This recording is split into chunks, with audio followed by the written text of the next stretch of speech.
My hands were steady when I found it. That's the part I keep coming back to. My hands were completely steady. It was a Tuesday in late October, outside Asheville, North Carolina, and the leaves had gone full amber the way they do in the mountains when the season actually commits. I was reaching into the center console of Marcus's car to grab the insurance card because I'd tapped a parking meter on the way to the grocery store. A 2-inch scratch on the front bumper. Nothing serious, but I'm the kind of person who files things properly. And my fingers found something that wasn't the insurance card. It was thinner than a wallet, heavier than a receipt, warm in a way that electronics get when they've been recently used. A phone, a second phone, and I just held it there in my palm for a moment, in the parking lot of the Harris Teeter on Merriman Avenue, with a bag of groceries on the passenger seat and somebody's radio playing something country 2 spots over, and I thought, okay, there it is. My hands were steady. I wish I could tell you that was strength. I think it was just shock wearing the costume of calm. Welcome back to Ravage Stories, where secrets come out, betrayals get exposed, and the people who thought they'd get away with it never do. If you're new here, subscribe, join the family. You're going to want to be here for what comes next. Drop a comment where you are listening from. It means a lot to me. Now let's go. My name is Celeste. I'm 38 years old. I grew up in a small town outside of Boone, North Carolina, the kind of place where the Dollar General is the nicest building on the main road and everybody's daddy either worked the land, worked the mill, or worked himself into an early grave doing one of the two. Mine did the land. We had 40 acres of tobacco and a vegetable garden my mother treated like a second child, and we were not poor in the way that shows. We were poor in the way that means you plan very carefully, you waste nothing, you wear the same dress to 3 different events, and you press it so well each time that nobody ever notices. My mother had this blue chambray work shirt she ironed every single Sunday, just one. She'd sprinkle water on it and run the iron slow, and when she wore it like it was armor. I think about that shirt a lot.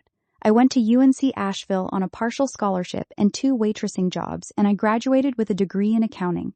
Not because it was my dream, but because I was good with numbers and I understood that being good at the practical thing is how you build a floor under yourself. I got a job at a regional firm doing bookkeeping and tax prep, moved into a 1-bedroom apartment in West Asheville that had a broken radiator from November to March, and I made it work. Canned soup, library books, the good coat from Goodwill that I had dry cleaned once and told no one where I bought it. That was my life, and I was not ashamed of it. I was building something. I met Marcus Hale when I was 31. He was 36. He was handsome in that particular Southern way. Easy smile, good manners, the kind of man who holds doors and remembers names and makes you feel like the room got warmer when you walked into it. He sold commercial real estate. He had a nice car. He knew how to order wine without looking at the price column, and I noticed that he noticed that I noticed, and he never once made me feel less than him for it. That was the thing. That was what got me. We dated for 2 years. We got married in the fall, small ceremony, his family's church out in Weaverville. I wore a dress I sewed myself from a pattern and a length of ivory crepe I found at a fabric shop in Black Mountain, and I made it the night before because I'd been working 60-hour weeks at the firm and hadn't had time before then. My mother cried. His mother looked at my dress like she was trying to figure out the brand. We bought a house on the north side of Asheville, 3 bedrooms, old construction, good bones. I handled all the finances because that's who I am, and because Marcus, for all his charm, had a relationship with his bank account that I can only describe as confident to the point of reckless. I managed our joint account, our savings, the mortgage, the quarterly taxes on his commissions, everything. He said I was the best thing that ever happened to his credit score. He said it like a compliment. I took it like one. For 6 years, that was us. The first thing I noticed, and this is important, because I didn't notice it as a thing at the time, just filed it in the back of my mind the way you file the small discomforts that don't have a name yet, was that Marcus started being better about putting his phone face down. This was maybe 8 months before the parking lot. He'd always been a little distracted with his phone, the way real estate people are. Always a deal, always a client, always something. But he started being deliberate about it in a way he hadn't been before. Face down on the dinner table, screen side down on the nightstand, turned over when I walked into the room. I noticed it the way you notice a draft, not alarming, just present, a small, consistent chill. Then he started working late, not every night, but 2 or 3 nights a week. Commercial real estate does have long hours. I knew that. I'd always known that. But there was a texture to these late nights that was different. He'd come home and he'd be relaxed in a way that didn't match someone who'd been running numbers for 4 extra hours. Not tired, not wired, just loose, easy, like a man who'd had a long, satisfying conversation. I told myself it was stress reading wrong on my meter. I was in the middle of a complicated audit season at work. I was tired. I was probably projecting. Then, in September, 6 weeks before the parking lot, he came to bed at 2 a.m. on a Thursday, and I was awake, though he didn't know that. I lay still and listened to him come in and wash his face and get into bed, and I smelled something on him. Not perfume exactly, just something that wasn't our house, something that was somewhere else. I didn't say anything. I want to be very precise about why I didn't say anything. It was not because I was afraid. It was because I have a methodical brain, and I have learned, professionally and personally, that confronting someone before you have documentation is how you lose. Ask them too early, they cover their tracks. You get a denial, maybe a fight, definitely a lie, and then you have nothing but your own instinct, which will not hold up in any room that matters. I had instinct. I needed evidence. So I started paying attention differently. I checked the mileage on his car against the routes he said he was taking. I'm an accountant. Variance analysis is my natural state. His miles were running about 30 to 40 over what the drives he described would produce, consistently, over a 3-week period. 30 to 40 miles is not a detour to the gas station. 30 to 40 miles is a destination. I looked at our joint account. Nothing strange. But Marcus also had a personal account. His commissions cleared there first, then he'd transfer to joint. He'd always been touchy about me accessing it directly, which I'd always respected because I thought it was just a man wanting 1 square foot of financial autonomy in a marriage where his wife managed everything else. I stopped reading that as autonomy and started reading it as concealment. I didn't have access to his personal account statements. I had access to his email because he'd given me his password 2 years ago when he had a minor surgery and needed me to handle a deal correspondence while he was in recovery, and he'd never changed it. He didn't know I still had it. I sat with that fact for a week before I used it, because I wanted to be sure I was doing this for the right reasons and not just jealous reasons, and because I needed to be honest with myself about what I was looking for and what I was prepared to find. On a Saturday morning when he went for his run, I sat down with my laptop and I opened his email. There was a name I didn't recognize appearing in the inbox with a frequency that personal accounts don't usually carry. Not a client, not a colleague, a woman named Dana, no last name in the email address. 22 exchanges in 4 months. I did not read all of them that morning. I read the first one and the last one, and I closed the laptop and I went and stood in the kitchen and looked out the window at the yard for a long time. That was the Saturday. The Tuesday was the parking lot. 2 days between those moments, and in between I was completely normal. I made dinner, I watched television with my husband, I slept next to him. I was so controlled that I frightened myself a little. But I had a system now. I had a direction. And the thing about having a direction when everything around you is disintegrating is that the direction is almost a physical comfort, something to grip. Back to the parking lot. The second phone. I did not turn it on that day. I drove home, put the groceries away, put the phone in my coat pocket, and I went to work. I was doing cost reconciliation for a construction client, and I sat at my desk and I did it accurately and completely, and nobody knew anything. That night he was home for dinner. He was chatming and easy the way he always was, the way I used to think was his personality and was now reading as practiced. He talked about a deal in Swannanoa. He asked about my day. We ate chicken and rice, and I said everything a person says at dinner, and inside I was absolutely motionless. After he fell asleep, I got up. I took the second phone from my coat pocket. I knew it had a passcode, but I also knew Marcus, and the first combination I tried was the last 4 digits of his mother's birthday, which he used for everything. It opened. I sat on the bathroom floor with my back against the tub, and I read. The messages went back 8 months. Her name was Dana Presley. She lived in Marshall, about 35 minutes northeast. She was, according to her own messages, a property manager for a rental company Marcus occasionally did referral work with. That was how they'd met.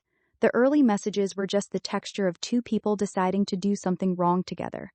I've seen that kind of correspondence in financial fraud cases. There's a warmth, a building, a deliberate acceleration, and it follows a predictable arc.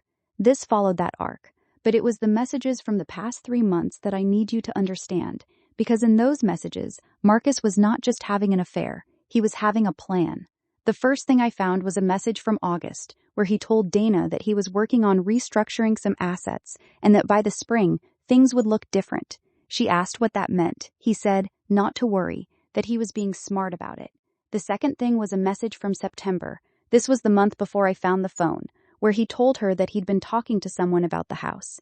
He used the phrase, getting it moved. In real estate language, that means transferred, sold, repositioned. Our house, the one whose mortgage I paid half of every month for 6 years. The third thing was a message from 3 weeks before the parking lot, where he told Dana, and I am going to read you this exactly because I have never forgotten a single word. Once the restructuring clears, I'm filing. She can fight it, but there won't be much to fight over. I've been careful. I sat on that bathroom floor and I read that sentence 6 times, and then I set the phone down on the tile and I put my hands flat on the cold floor on either side of me and I breathed. My mother used to say, the first thing panic wants is your voice. Don't give it your voice. Breathe first, then think. I breathed. Then I thought, here is what I understood in that moment, and I understood it clearly because I have processed enough financial fraud cases in my professional life to recognize the architecture. Marcus was moving assets. He was doing it quietly, ahead of a divorce filing, in order to reduce the marital estate before any equitable distribution could occur. Getting the house moved likely meant a fraudulent transfer, either a sale to a related party below market value or a transfer into an entity he controlled. Restructuring assets likely meant his commission income was being rerouted, possibly through a new LLC or a deferred arrangement with his brokerage, so that his visible income would be lower at the time of filing. This is a thing people do. It is also wire fraud if interstate financial systems are involved, fraudulent conveyance under state civil law, and depending on the structure, potentially honest services fraud if any of his business partners were participating in the misdirection. He thought I was just the woman who balanced the checkbook. He did not know I spent 8 years processing financial irregularities for a living. He did not know what I knew or what I was capable of finding. I've been careful, is what someone says right before they find out they weren't. The next morning, I called my friend Lori Chen. Lori was 2 years ahead of me at UNC Asheville, went on to law school at Wake Forest, and now practiced family law in Asheville. I had sent her 3 birthday cards and 1 casserole in the past year, and I was about to ask her to become the most important person in my life. We met for coffee at a diner on Lexington Avenue.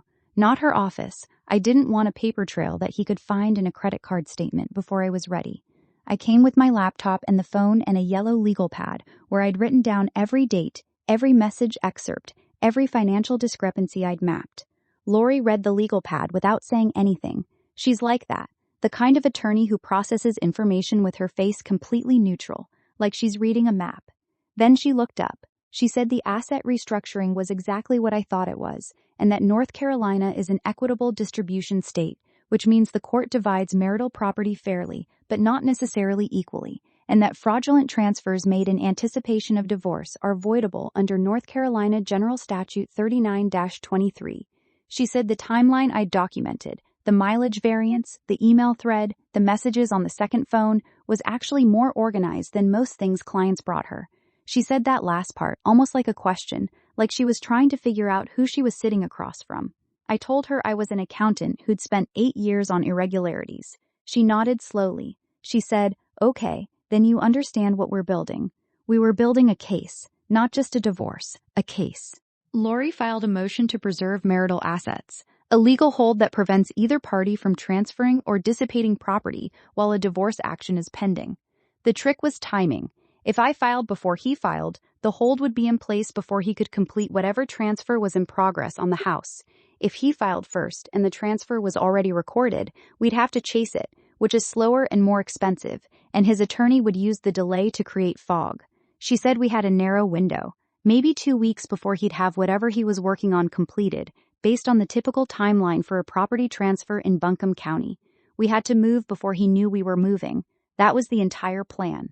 For those 2 weeks, I was the same Celeste. I made dinner. I came home at normal times. I asked about his deals. I watched him talk and gesture and smile, and I thought about the word careful, and I pressed my thumbnail against the edge of my palm under the table, just to have something real to hold on to. I called my mother on a Sunday when Marcus was out. I sat in the bedroom with the door closed, and I told her what was happening, Not all of it, just enough. She was quiet for a long moment, and then she said, in the voice she uses for things she means absolutely, "Celeste, baby, you come out of this whole. You hear me? You come out whole." She said it the way she ironed that cambray shirt, slow and steady and like she'd done it 1,000 times before. I came out of that call and I sat on the edge of the bed and I felt the first real thing I'd let myself feel since the parking lot. Not anger, not grief, just the clean, sharp edge of knowing what I was going to do. Meanwhile, Lori had pulled the county property records. The house was still in both names, nothing recorded yet, but she found something I hadn't seen. 3 weeks prior, Marcus had registered a single-member LLC in the state of Delaware. Delaware LLC formation is a common vehicle for asset concealment in divorce scenarios because Delaware has minimal disclosure requirements and the registered agent address tells you almost nothing. The LLC was called Ridgeline Holdings LLC. Its registered purpose was listed as real estate investment. He was the sole member. I knew what Ridgeline was for. It was for the house. Lori filed the divorce petition and the motion to preserve on a Wednesday morning. The motion was served to Marcus through his attorney, who he apparently already had on retainer, which told us the timeline was further along than we'd realized, at 11:14 in the morning. I was at my desk at work when my phone showed a text from Lori. Filed and served. Marcus called me 4 minutes later. I let it go to voicemail. I already knew what he was going to say, and I needed to hear it on my own terms, in a moment of my choosing. I listened to it in my car at lunch. His voice was controlled, but there was something underneath it, a thinness, like fabric pulled tight before it tears. He said we needed to talk. He said he'd been planning to have a conversation. He said a lot of things that were designed to frame what was happening as something he was in charge of, something he'd been leading toward, as if the motion to preserve was just a piece of him catching up to a plan he'd already made. He did not know about the second phone. He did not know what I had, or how much I'd documented. I want to tell you about one more thing I found on that phone, because this is the part that made Lori put down her pen and look at the ceiling for a moment. In a message thread from July, Marcus and Dana had been discussing what he called the timeline, and he'd said something to her, casual as anything, just tucked in between something about dinner plans and something about a property in Woodfin. He'd said, "She's never going to see it coming. She's too busy staring at spreadsheets to look up." Dana had responded, "Ha, poor thing. Ha, poor thing." I made sure Lori had a screenshot of that message. Not because it had direct legal relevance, it didn't, not in the way the financial transfers did, but because I wanted it in the file. I wanted it documented that he'd said that she'd said that. I am someone who names things precisely, and the precise name for what they said was, they believed I was the kind of woman who could be managed, who could be handed a small, careful life and stay inside it because she didn't know how to look up. Spreadsheets are exactly how I looked up. They should have thought harder about that. The financial picture that emerged over the following 6 weeks, through discovery, was this. Marcus had deferred approximately $62,000 in commission income through a side arrangement with his brokerage, income that would have been marital but was structured to appear post-separation. The Ridgeline LLC had been prepared to receive a quitclaim transfer of our house, which carried roughly $189,000 in equity. The transfer had not yet been recorded when Lori filed, and the motion to preserve blocked it. His personal account, when court-ordered statements were produced, showed $27,000 in withdrawals over 6 months to cash or Venmo payments, in amounts carefully kept under the $10,000 reporting threshold, which is its own set of problems, legally, because structuring cash transactions to avoid reporting thresholds is a federal violation, regardless of the underlying source. His attorney tried to argue that the LLC formation was unrelated to the divorce proceedings and predated any intent to separate. Lori had the email evidence showing him discussing restructuring 8 months prior, coordinating the timeline around the anticipated filing. Intent was not difficult to establish. I want to tell you something funny about Marcus's attorney, because I told Lori this and she laughed for the first time in that entire 3-month process. His attorney was a man named Gerald Finch. Very established, very Asheville old money, wore the same bow tie to every hearing, the kind of man who calls you dear when he wants to seem harmless. At the second deposition, Gerald produced a handwritten note he claimed showed Marcus's LLC formation was part of a long-term investment strategy unrelated to the marriage. Lori looked at it, looked at Gerald, and pointed out that the handwriting on the note was dated the previous November, but the ink color matched a pen model that was not available for retail purchase until February of this year. The note was fabricated. Gerald spent 30 seconds trying to recover and then moved on to another line of questioning so fast he nearly knocked his own water glass off the table.